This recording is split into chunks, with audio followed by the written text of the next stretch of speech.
Oh, this is everyone. This is so great. I don't know if everyone can see the Zooms, but hello from Barcelona, from Paris, from DC, from San Francisco, from Montreal. All right. Well, hello, everybody. How exciting is this? We're just could not be more thrilled to be with you all. So far, we've got about 80 of us on the call.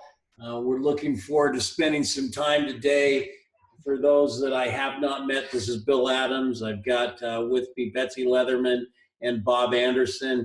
We're going to go back and forth today as we walk through this, and we'll jump right on. We're also lucky to have with us today both Douglas Day and Ty Peterson from our marketing group, as well as Scott Anderson, who's been taking the lead on helping us actually get this book from our brains into the printer's hands and getting ready to be published. So we're going to spend time today talking about scaling leadership, what we've been up to, what it looks like, a little bit about what the book is.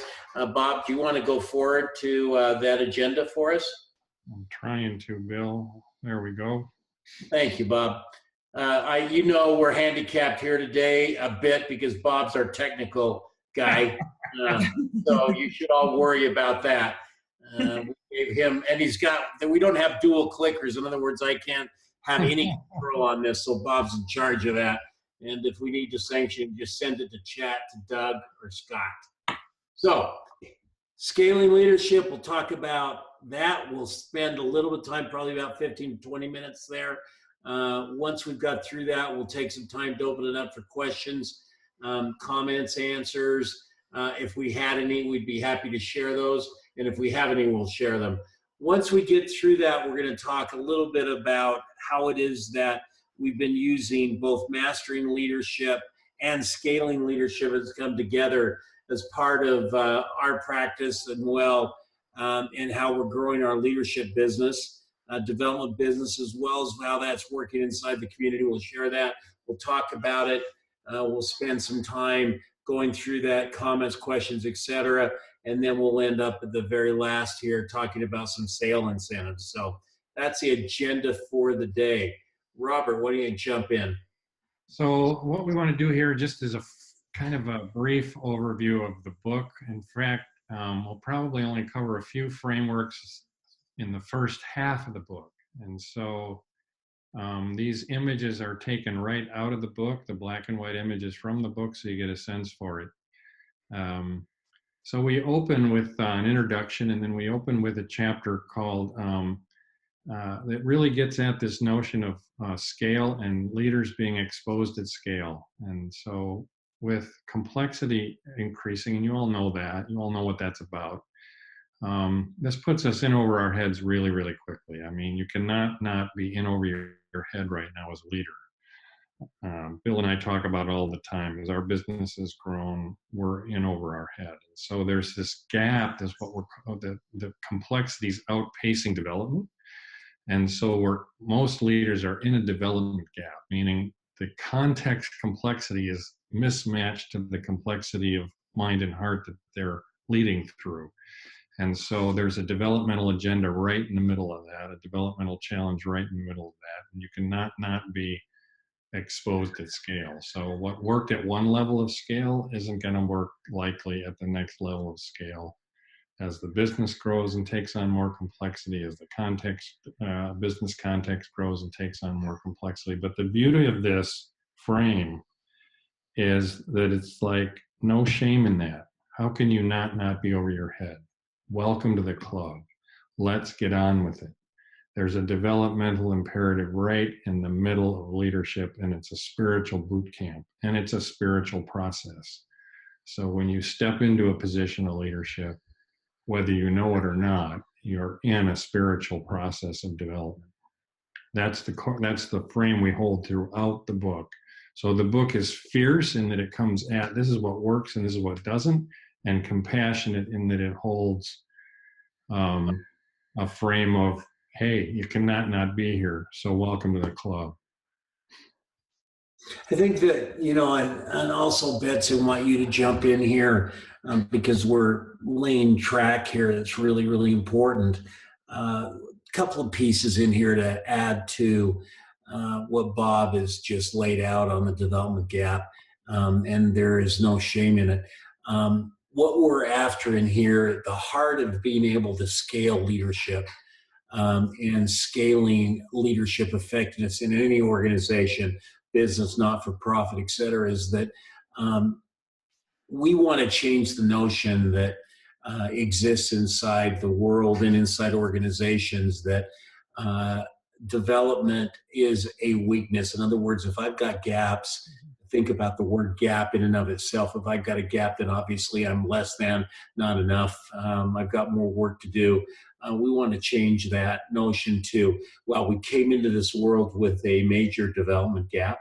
Not many of us end up in a position where we discourage our children, babies, when they first start to walk and tell them they shouldn't have to do that.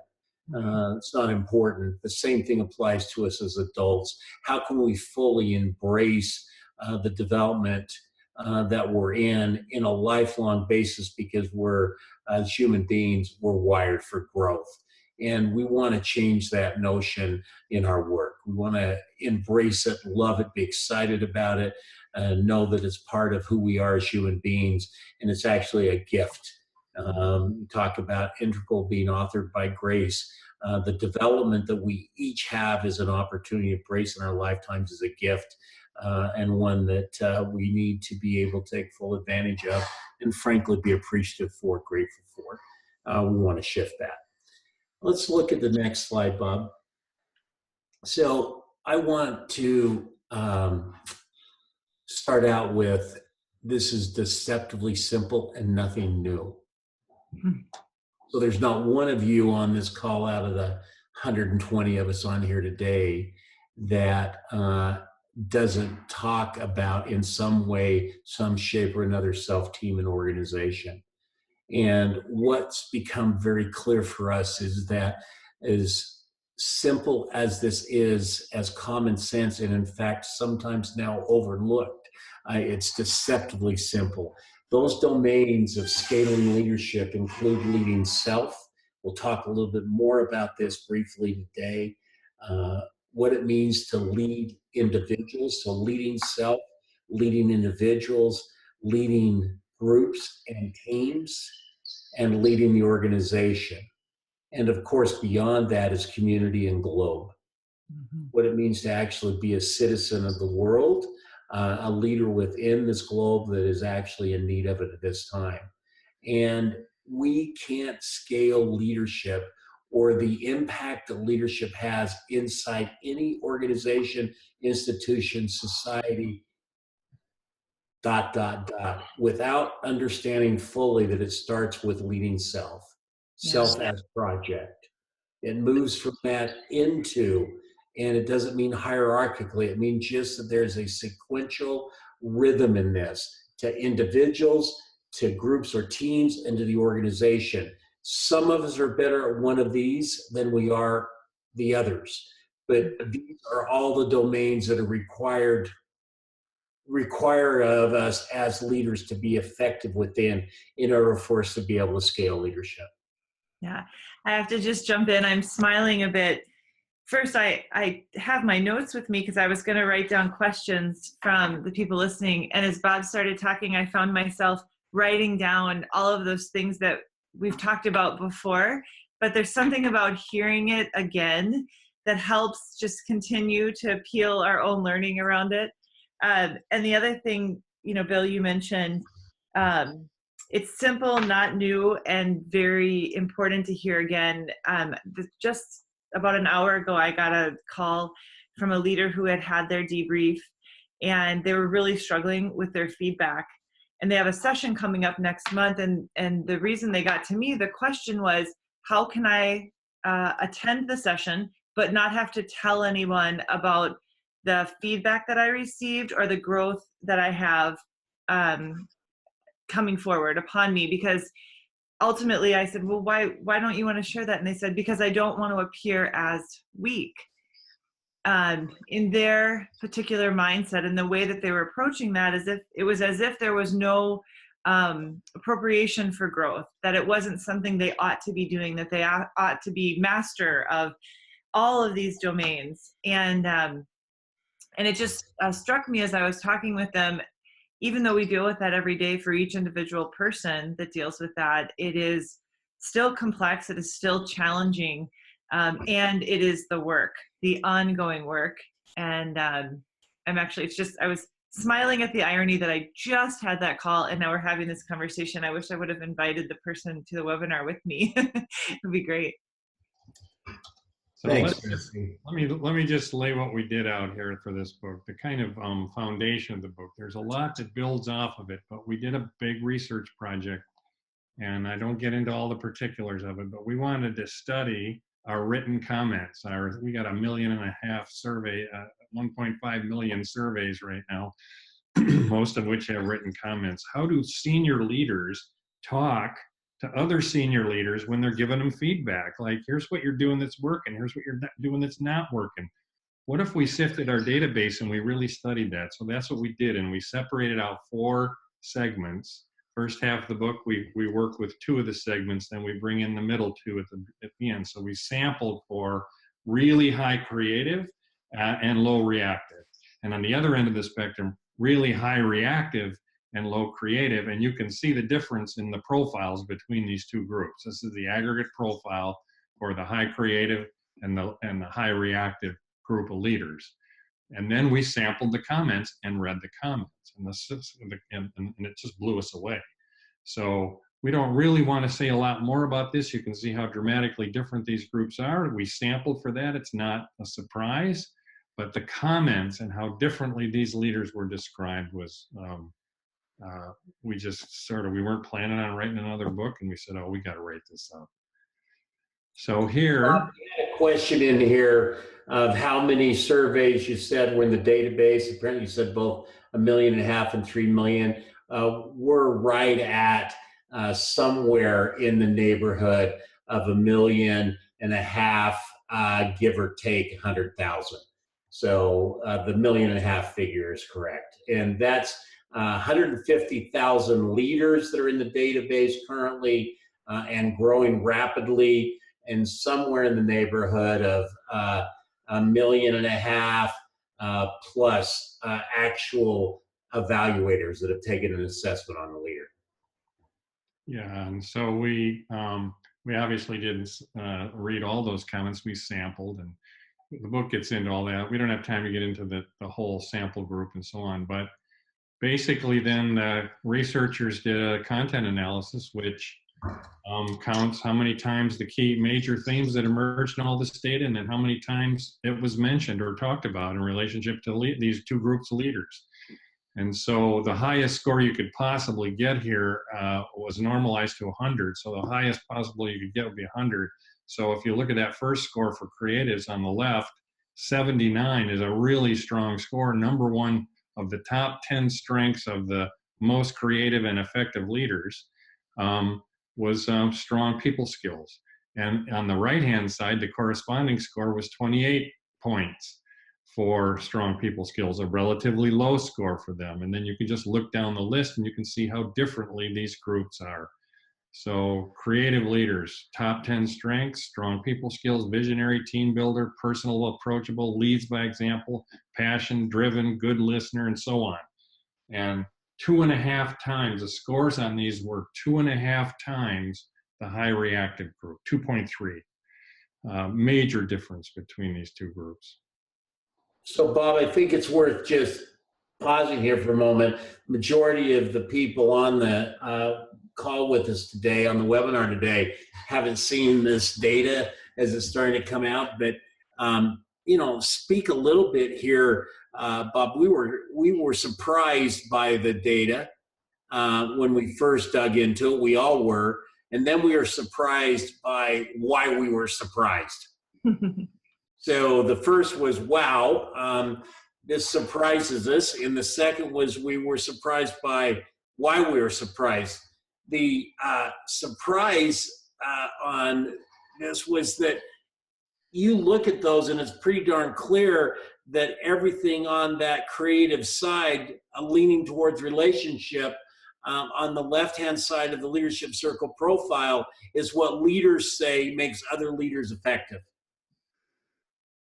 And the why we're surprised is that we've spent a significant portion of the last almost 15 years quantitatively working leadership over to understand how important leadership is to actually achieving results.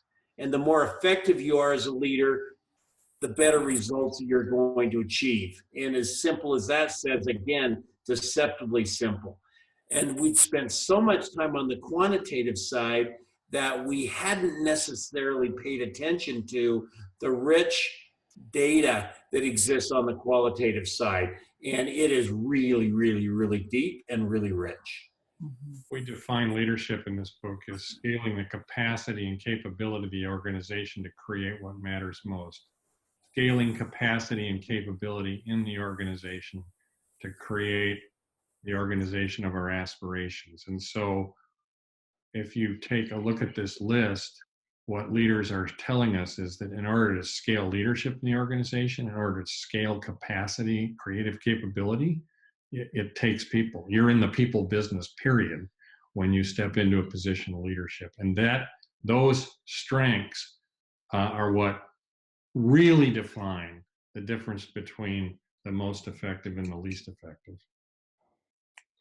Hey, Bob, before we move on, we have a comment about the reactive scores not being fully understood. Could you elaborate? Well, the researchers, they add up the comments. And so when you say, well, how often was people skills, strong people skills mentioned for reactive leaders? About 28% of the time. How often was it mentioned for creative leaders? 79% of the time. Percent's not the right word. We get into that in the book, but it'll do for the shorthand conversation we're in. And Bob, just quick question. By creative and reactive, you're talking about just those outside groups, the high creative. These two groups, right? Exactly. We sampled the middle groups, and that's in the second half of the book, and that's equally dramatic, how leaders can see the whole spectrum of leadership and describe it with great precision. It's really fascinating. So here's another frame. We're just going to show you some frames in this book. Here's another frame. Here are the top 10 strengths for reactive leaders, and they're on the right. So top 10 strengths for reactive leaders compared with how creative leaders scored on that same list. So you can see it's a different set. Very passionate and driven, in fact, even higher. So we get into what's excessive drive look like. That's a theme in the book. Passion, drive, visionary, strong networker, and so on. You can read the list. And even on this list, creative leaders are described 1.3 times more often than reactive leaders. So on the things that reactive leaders are most described as their strengths, creative leaders get 1.3 times more comments on those same strengths. Well, and play with that, right? So that's, again, of course, this makes sense. It's a strength-based assessment. The leadership circle profile is. We all know that. And we know that the reactive ends up being strengths hung on a reactive structure that, if they're overused, turn into a liability. And this just really validates that notion in a whole other way. And noticing here that non-differentiating strengths means that when you get into a certain level of leadership, it becomes an expectation that you're going to have some of this with you. In other words, you won't make it through that filtering system that organizations are into leadership without having these on the table stakes. They're literally table stakes. They're the price of entry. You've got to have domain expertise. You've got to be results focused. You're going to be smart. You're going to be really separating yourself as a qualified person, quantitatively and qualitatively. Those are table stakes. It's the differentiators on the left-hand side from the previous slide that make the difference here? We looked at what are the smallest gaps here. Those are the ones circled. So they're either small or negative. In other words, reactive scored higher. And when we looked at that, when we looked at the whole list, we realized there's more on that list, but we realized that 6 of the top 10 strengths of reactive leaders don't differentiate leadership. Creative and reactive leaders are described very similar, if not reactive's a little higher. They're higher on intellect, they're higher on brilliant, they're higher on results focus. So this is where Bill's going. These are table stakes. You have to have them, but they don't differentiate the best from the worst leaders. And so if you're leading through, this is leading through your own personal capability, your own brilliance, your own technical expertise. If you're leading from that place, then you actually become a limit to scale. It doesn't scale well. And well, and Bob, you said something, the differentiation between your best and your worst leaders. Let's be really clear here. The group that we studied are senior leaders. We studied senior leaders in organization, which is the organization, in most cases, has chosen those leaders to be in those positions because they represent the best of the leadership in that particular organization or system. So these are all equally talented at some level leaders. yeah, equally talented, experience really different. Equally talented and very different leaders. Yeah, and then the difference between leading with what got you there versus leading people and really developing that capability is major theme throughout the book.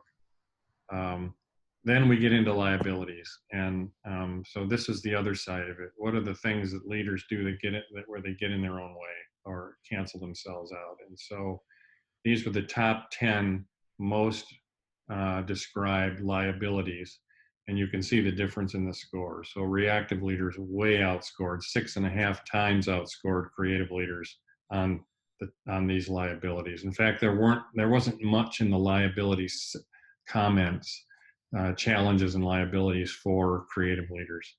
So, right off the top, ineffective interaction style, not a team player, over-demanding, micromanaged, team not held accountable, poor listener, self-centric. It's a stunning list. Oh man, just don't even pass go without really letting this one sink in. I mean, I love letting this sink in. Ineffective interaction style, micromanages, over-demanding.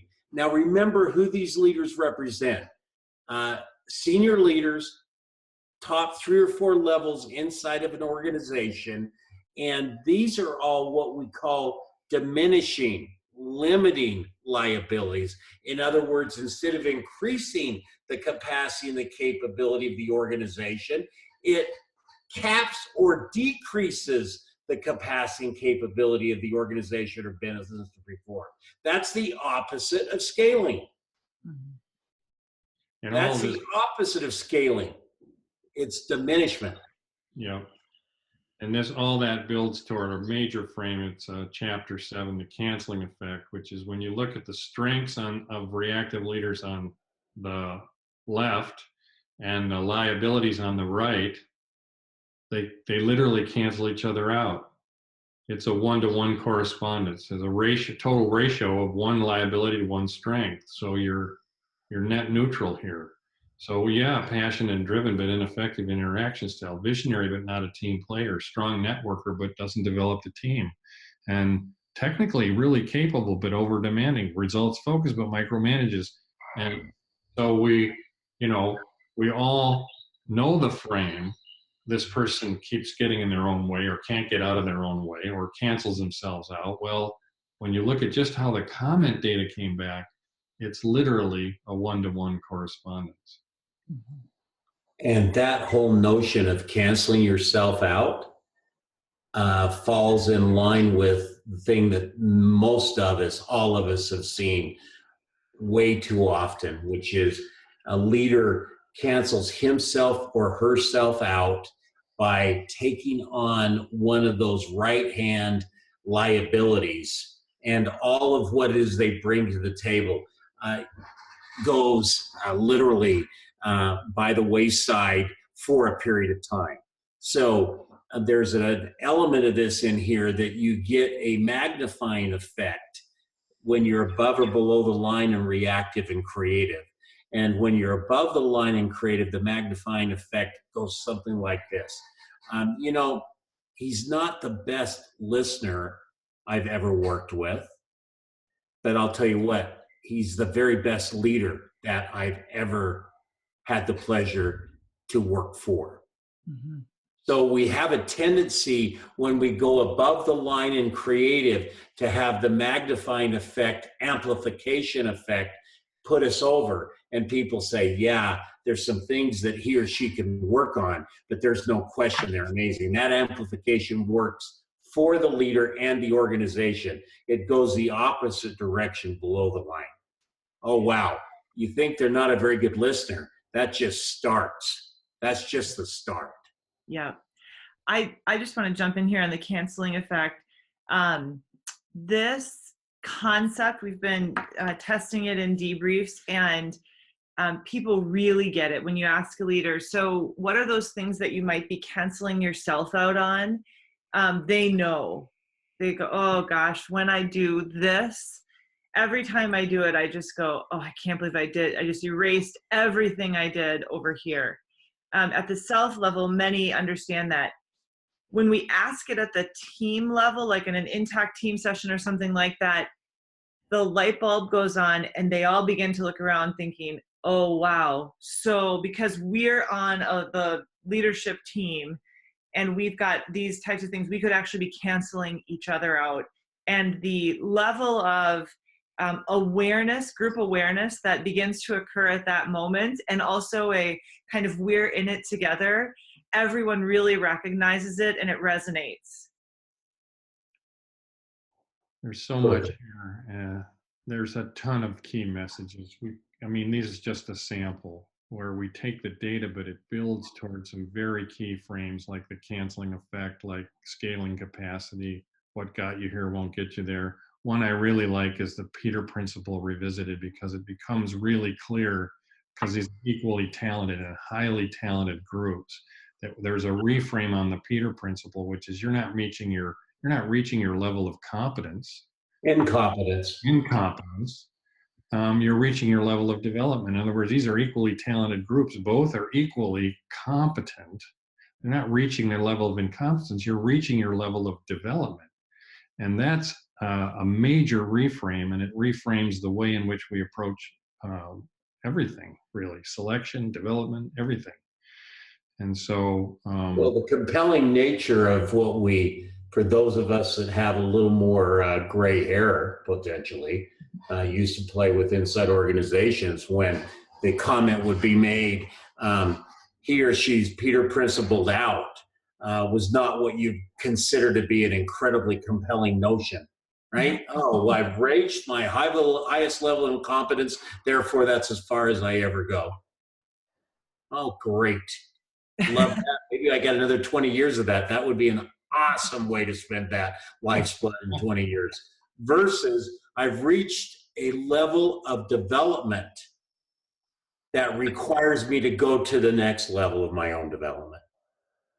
And that is in the same frame of what it means to fully embrace the development agenda as a natural, wonderful, reoccurring part of life from birth to death. Mm-hmm. When do we actually stop learning? When we choose to. So Bill, take this, and then we'll get into, I'd say we just roll right into the book launch.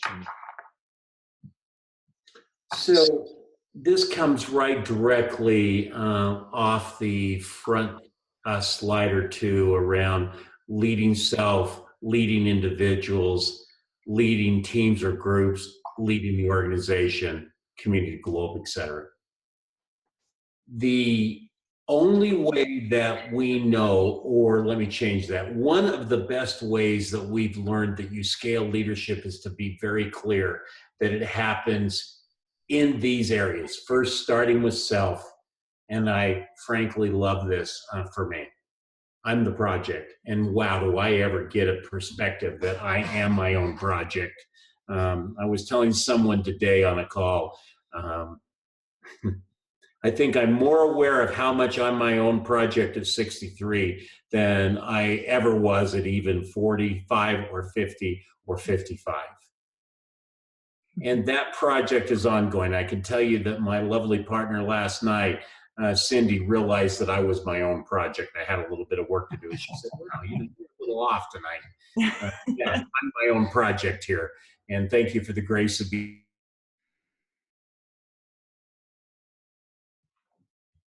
Did we lose Bill?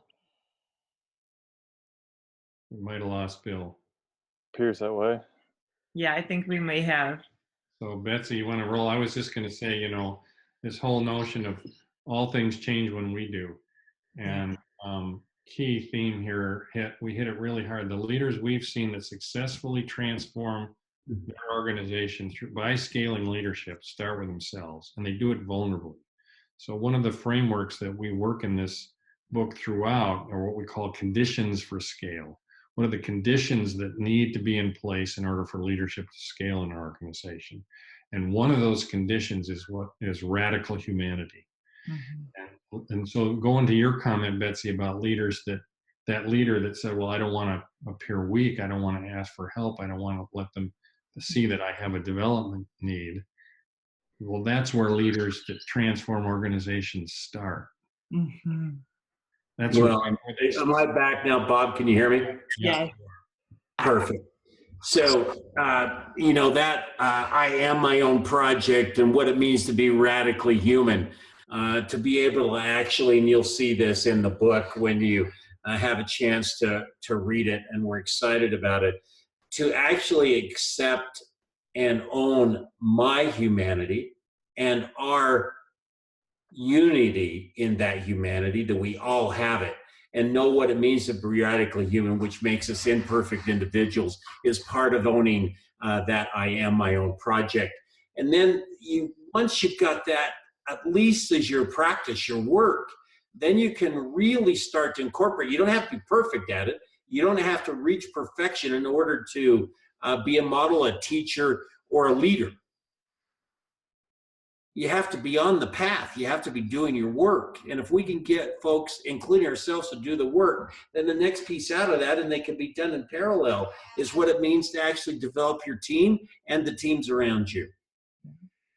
Again, deceptively simple. Don't need to add more of that, but how many of the leaders that we work with get these first two? Develop self, ongoing work, it's my practice. Develop team, and the teams around us is our practice. Yeah, and I'm not just talking about the team effectiveness element, we're talking also, more importantly, as importantly, the collective leadership element. And then the third is building that leadership system, whatever it is that we define within any given organization as our extended leadership team, that group of 200 leaders, 300 leaders, 5,000 leaders, depending on the size and scale of the organization. And that becomes ongoing work that lasts for years and years and years. And as you bring new people into that system, it doesn't end. It becomes part of the business imperative, the organizational imperative for effectiveness. Again, it's deceptively simple. In other words, we have a tendency, those of us that are practitioners, we have a tendency to throw this out as something that we think is understood or maybe less important than it is, when it's actually really important and very much not understood. Yeah. I want to jump in on two things. One, Bill said it, and I just want to reiterate it, that these things happen in parallel process. And part of the challenge of that is knowing that they're all happening in parallel process. The other piece is that for leaders, that's on a public stage.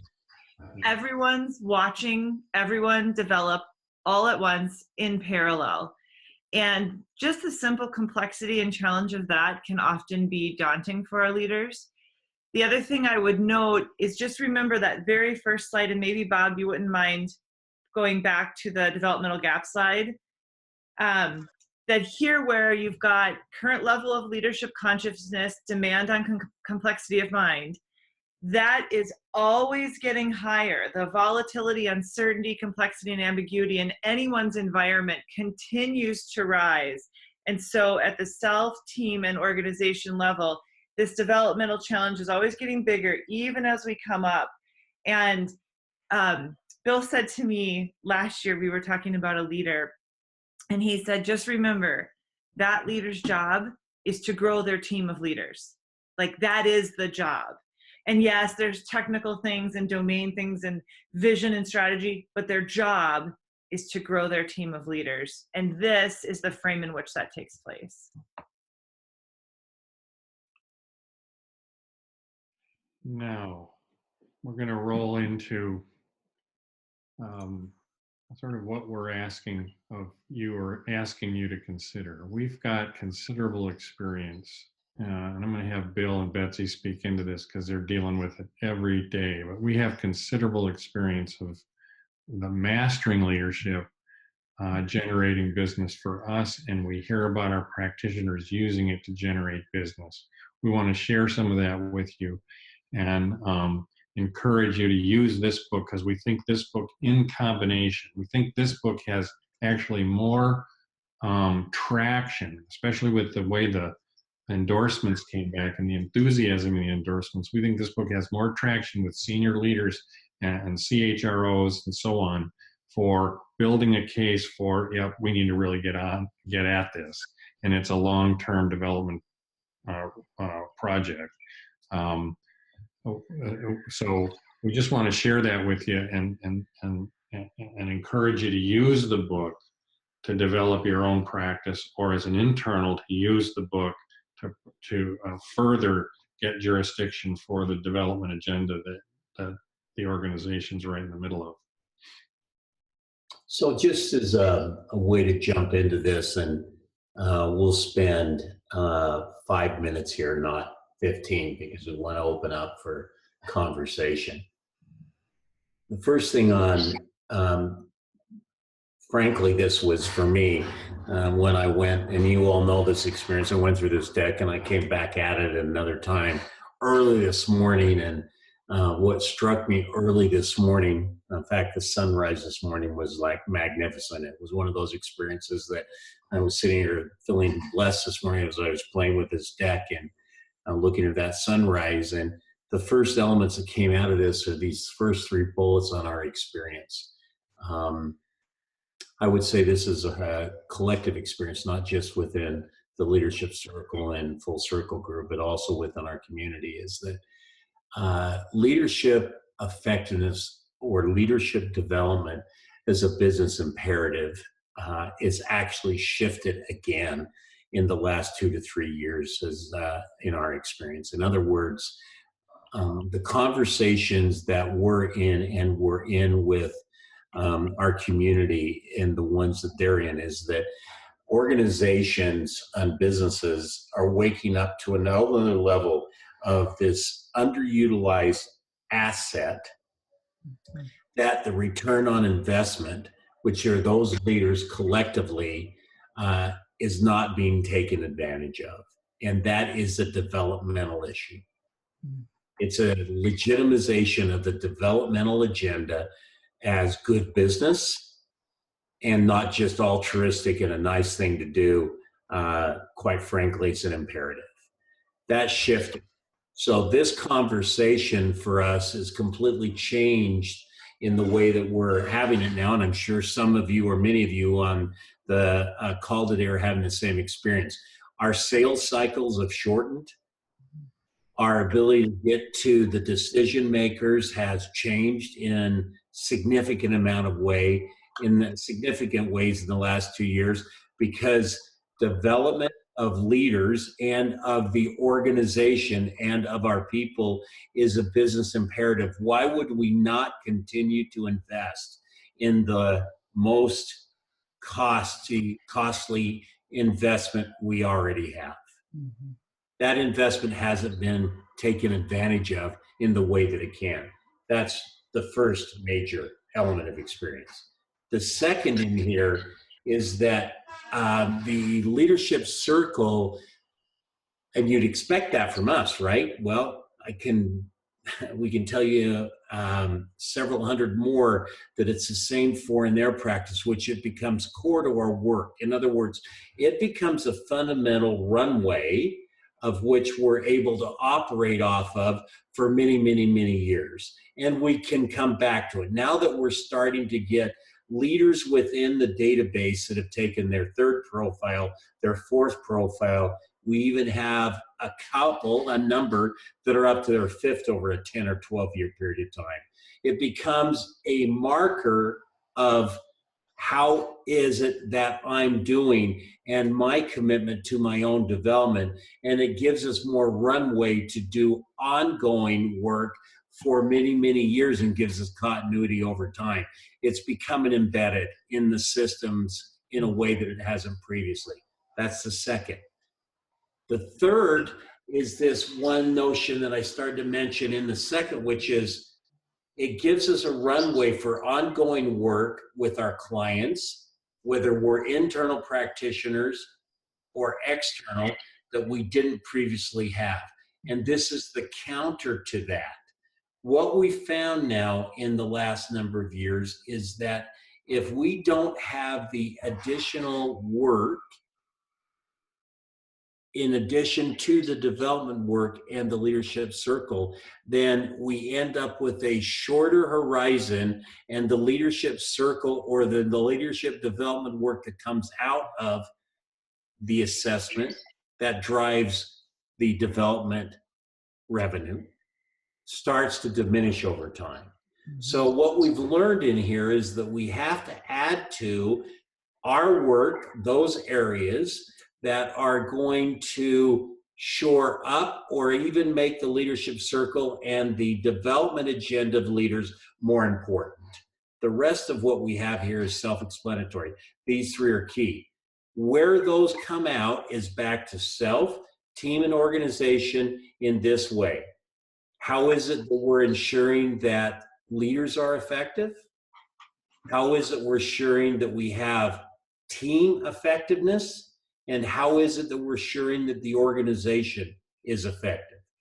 Self, team, organization, organizational effectiveness, team effectiveness, and leadership effectiveness in combination, and a developmental agenda like our colleague and friend Bob Keegan and Lisa Leahy talk about, becoming a deliberately developmental organization in all of those aspects. So we focus on leadership, culture, organization, team effectiveness, and in combination, the leadership circle becomes one of the major elements of that to move us along. Those are the three experiences that are most relevant, and interestingly enough, doubled the size of our business in the last 2.5 years, which took us almost 35 years to get where we are. We doubled it in 2.5 years.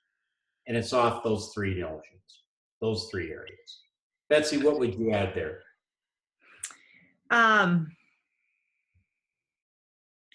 I just want to note the recursive nature, as Bill talked about it, of the profile being the core of all of the work around it, allows people to go deeper. The other thing I would just say is the depth of relationship access that it affords you to help someone who's trying to develop or trying to lead differently. It accelerates time for you in that relationship so that you can actually do your coaching work or your consulting work even faster, and so more expeditiously for them. I think there's something really magical about that, and we've seen it at play. The other thing I'll just share, the book is just a really nice way to get into that conversation. I happened to look a moment ago from the Mastering Leadership book, which was published 2 years ago this month. 3? Was it 3? Yeah. Oh my gosh. Wow. 3 years ago this month, just today since midnight, and it's, what is it, 1:43 Central Standard Time, we've had 23 self-surveys completed. That happens every day. And so there's a longevity and a connection that this has, that we really want to make sure that you all are part of that. We oftentimes in those self-surveys say, it has a place for a practitioner name. People put those names in. As soon as we see that, we get the profile and all the connections over to you. We let you know that that person's connected. We want even more of that. When we're really living on mission, we're all working together to help connect to leaders and steward the planet. Yeah, this book comes with a profile as well, a self-profile, and we're going to add a development guide that tracks the book. So every other chapter, there's homework. Go do this and fill it out in your development guide. That comes with the book. And so we think the combination here of mastering and scaling leadership is a huge entree. So I had a call 6 months ago, very large organization. If I mentioned the name, you would know it right away. Call went something like this: I'm the CHRO of, CEO read the book. When can we start? Literally was that. That was the way it opened. Let's get those folks in here. How soon can we start working together? We have consultants, practitioners who are having that kind of success with mastering leadership. Here, read this, fill out the self-assessment. Let's talk in a couple of weeks. And we continue to hear how that's helped build business. We think this. Well, and take that as self-assessment as the next entree in. So a number of our practitioners, community, read Mastering Leadership, take the self-assessment, sit down and do a debrief, move right into either taking the full 360 or working with the individual's team and all of them doing that. It becomes a entree sales cycle for them. And what we've done, and we can spend a little bit of time talking about it here, is built the marketing material and everything around scaling to tie in with mastering. So you've got those two in combination, but it really becomes an entree into either one, new client opportunities, or two, into existing clients to take them to the next level. And both of those work through this. So I can tell you that being able to take scaling leadership into our existing clients and talk about what's next for them is giving us an opportunity to open up the door for year 2, year 3, year 4's worth of work. Bob, do you want to talk a little bit about the Lunch and Learn and the Leader's Guide and the slides and what's there? Yeah, let me walk through and then we'll open up for questions. So we're encouraging you to make some purchases before January 30th. That's when the book launches, and we're trying to really have a great launch week and hopefully make a bestsellers list, which would raise the stature of all of our work. So a rising tide lifts all boats. So to do that, we need about 10,000 to 15,000 books sold in 1 week. And the best chance of that is in the launch week, because all pre-orders sort of stack up and then they all fill 1 week. So we think it's in service of all of our collective efforts in this work. We can do that, then we got that much more brand and marketing cachet for the book and the work. So that's the goal. We're going to be doing a lot. You're going to hear a lot from us. PR, marketing, you're going to get emails from us. The way you can help is to take seriously this notion of how can I use mastering leadership and scaling leadership in particular this year to promote my own practice, and buy now to get your year's supply set up. Encourage your clients that you're working with where you think there might be another round of work to consider, or a client that's kind of lying fallow, hasn't worked with you in a little while, to re-engage, to reinitiate. Get with them and encourage them. So that's the basic notion. And we've done a lot of incentives. I'm not going to get into them all, but we've emailed this to you. If you don't have it, we'll give you contact information. We've got a lot of incentives. We've heavily discounted the book between now and the launch. And then there are other things that come along with it. One is going to be a facilitator's guide for about a 3-hour meeting, lunch and learn, or a little workshop or webinar. We'll be putting that together, and for those of you that purchase in bulk, that'll be one of the things you get for free. And so we're also offering 10 free books. All you have to do is write Scott and say, here's how I'm planning to use this to market and promote this work in my business. And if you do that, we'll add 10 free books to your purchase. So if you buy 25 books, you get 10 extra free, or 50 books, you get 10 extra free. So we've incentivized and tried to encourage you to use this book to promote your own practice over the next couple of months. And I'm not going to go through all the incentives. You can read them. If you got questions, you can call Scott. So we've hired a company. Book Highlights is called. They're going to handle all of our logistics. They will take your order. They'll take you pay them. They'll ship the books to you when you want them. And their job is to purchase the books in a way that helps make the list. If you don't do that right, you get discounted really, really quickly. So we've hired them to do that. They'll keep track of everything. If you want, for an event, you say, well, I want 100 books for this conference coming up, but I don't want to warehouse them. I want them in March, or I want them in June. They will handle that.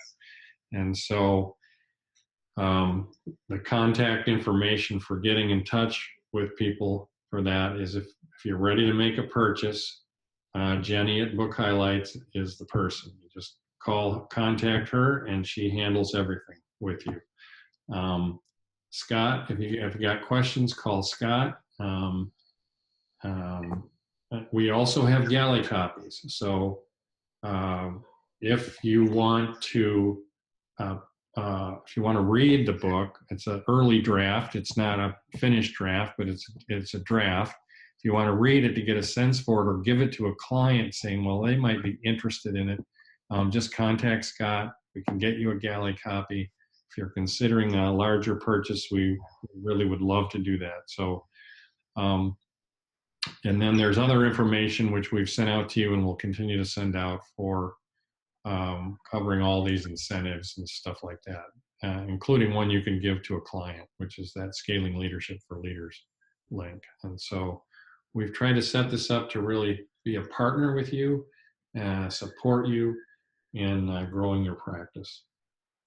Just one other note, if anybody is interested, there's a few other things that we can do with the book. We can wrap the book. So if you, from a co-branding perspective, wanted your marketing around that to a particular client, or if they did, we can wrap the book. We can also do book inserts and all sorts of things. So if you have any of those types of needs, let Scott know and we can get you information. But there's a great way to really directly connect it with your business, which is the orientation of abundance that we absolutely come from and want everyone to be able to use it for what's most appropriate for them. Book Highlights will your direction to inscribe. So before we totally violate our own tenet here of saying that we're going to have time for questions and answers, let's quit trying to sell and listen. There's a perspective in here with a couple of questions right off the bat. Karen said that one of the questions she had, I've got someone that's not a big reader. Would I be better off starting with Scaling Leadership or starting with Mastering? Our experience, I think, is going to be Scaling for that kind of an individual is going to be better. So in other words, it's very, very practical. The orientation in here, less theoretical. It's not the piece that we put together in Mastering. It goes directly at where am I now and what can I do? So I would say Scaling. and they can jump in at any place in there and get value. That would be one of the questions that some of you might have. Let's just open this up for questions and comments in the last 7-8 minutes we have here.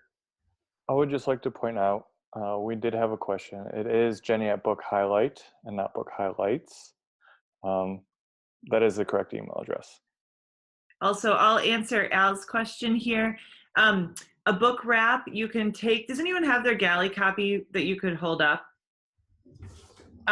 So here's Bill's galley copy of the book. So what you can do is wrap around that with marketing information on your organization. You could have your logo or a special letter to clients so that when they receive the book, they connect it directly to you. Yeah, do we have any questions that we can get anybody raising their hand? Scott, there's a question in there. When will the Dutch version be available? Mr. Anderson, Scott, what do you say there? That is a little bit difficult to answer. Part of the reason why is the translation and printing in Dutch is numbers driven by Wiley. So the magic print number for our publisher is around 1,000 if there is the demand for that. It goes with all languages as well. If you're interested and you think you can make the case to Wiley, we can connect you up. So Yeah, it's the way that we got the French publication for Mastering Leadership. We can do that literally in any language. And yes, we are planning the Spanish edition for Mastering Leadership. You know, that question's in there. We've got to get that up and done. For Karen about Book Highlights versus Amazon, yes, we'd prefer you to use Book Highlights if you're making a larger purchase of 10 to 25. So they can place it in the way that best suits the list. But if you are just ordering 1 or 2 for personal use, you're more than welcome to use Amazon. for any of the books. Another question here on the audio version. There will be an audio version of Scaling Leadership. So Scaling will be in audio. And it will come in all the formats. It'll come in Kindle and Apple when we launch. Hey, Bill. We do not have any rep for us in the Brazilian market, do we, Scott? Not that I'm aware of. We have Marco Brito is doing quite a bit of work down there, and we have several certified practitioners, including a new one today who just graduated from Carolina's class in Mexico City. But we could, it would be actually great to connect you guys up. Take down Scott's email and Marcus and email Scott so I can connect you with some other practitioners. I mean, what Scott said earlier is that we can get Scaling Leadership or Mastering Leadership published in any language where we think we can sell 1,000 books. And if anyone is interested in taking that on, we've had several practitioners step into that and help us get that done, then we would love it. Someone, go ahead. Just to, I saw a question in there. Just to clarify, any book purchase over about 10 books go to Book Highlights. So, 10 plus. Kathy was asking 50 books plus. Yes, Book Highlights. Yes. If you buy them, anything like 50 at a bookseller, the list will discount that. We'd love the purchase for sure, but the list want to see it much more randomized. So Book Highlights will handle the purchases in a way that ups the probability of that sale being counted for the list.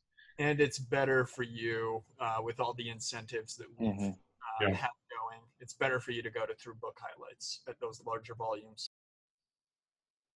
Al's got a question here on if you're going to respond to the question, bottom line, what's Scaling Leadership going to offer me different from Mastering Leadership? Why would I buy it?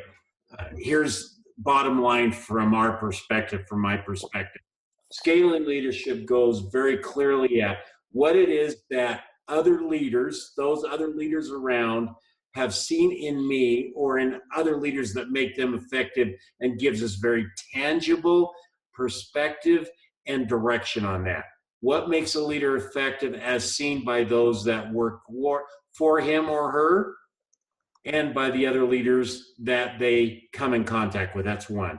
The second thing is going to go very directly at how can I capitalize on collective leadership and scale it. Mastering leadership was more foundational around here's what it looks like, here's what it's going to be. Scaling leadership is how do we actually capitalize on this asset called leaders within an organization on a collective basis so we can actually magnify and get a multiple on it. That's what scaling does. When I reread the book for proofing it for Wiley, final proofing, I just had this overwhelming sense. This book is relentless. It just keeps unlayering more and more the difference between reactive and creative. And it would be very difficult for a leader to come away from this book with and say, well, I think reactive leadership really works well for me. I mean, it just goes so like, here's what leaders say works, here's what leaders say doesn't work. It's very pragmatic, and it just keeps layering that on and builds a very strong case for the developmental needs that organizations have to move into creative leadership and beyond. Well, we wrote the book to be an airport version.